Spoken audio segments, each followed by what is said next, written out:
I started learning French. Okay, firstly, I gave my exam in 2022 September. That's when I cleared my TEF Canada exam, French exam, with the CLB 7 in reading, writing, and listening, and C1 in speaking. So that was my score. And going back to the journey when I started learning French and why I took this decision of learning French, for me it was very clear. Okay, I used to live in Barrie in Ontario, and I worked in fitness field. Okay, I used to work in the knock position. The thing is, I loved my field. Okay, and I never wanted to leave my position, just to work in a restaurant, or just to do sort of jobs which I don't like in order to just get PR. So my main focus was to keep on working in my field and then figure out how I would be able to get my PR through that pathway. And it turned out that it would not be possible. It would not be possible, and I would have to move to another province to get a PR, or have to go through LMIA, do the option of LMIA. Okay, see, it feels easy. It feels easy to think about going through PNP. Okay, but the thing is, in Ontario, in Ontario, there are, like, firstly, there are you really have to find the employers, those who are giving out PNP, and even though that, it is not easier to get permanent residency through PNP because of a huge influx of students and overall huge influx of immigrants, and it has become very competitive. The other option is LMIA. Now, when it comes to LMIA, it is even harder than it looks like. And LMIA is something where you exhaust a lot of your money, because it's not like employers are giving out permanent residency to the people those who are good workers. A lot of Indian immigrants and a lot of immigrants, those who know this loophole in the system, they exploit international students, and they charge $35,000-$40,000 for LMIAs. And I didn't wanted to go through that. Okay, I didn't wanted to get LMIA, pay $35,000-$40,000, because see, if PR costs me $35,000-$40,000, then I don't want it. Okay, that's when I stumbled across French. Now, when we talk about French, even French, I didn't started learning. It wasn't like, okay, French is the option, I'll go with French. Okay, it wasn't that easy of a decision.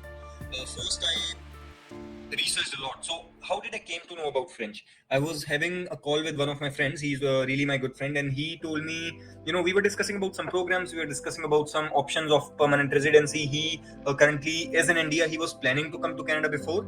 At that time, I was having conversation with that person, and like my friend, and he told me that there is an option of permanent residency through French. Like, why don't you look forward to it? I'm like, okay, French, who learns French? French is for francophone people, and like, they are the ones, those who give French exam in order to get their permanent residency. It's not for us. It's not for Indians. So I shouldn't really consider this option of French, because that's something for others.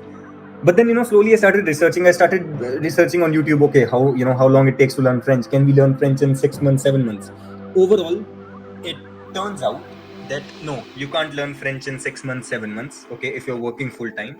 But I was still serious. I got serious that I know. See, the thing is, when it comes to making the decision of learning French, you really have to weigh out pros and cons. Okay, what are the pros of getting LMIA or PNP or changing province and things like that?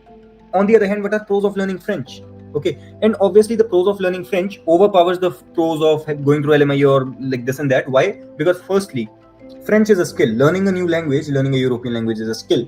It helps you in your overall career development. It helps you firstly in your brain development. That's a different thing. We don't really need to go that detail into it.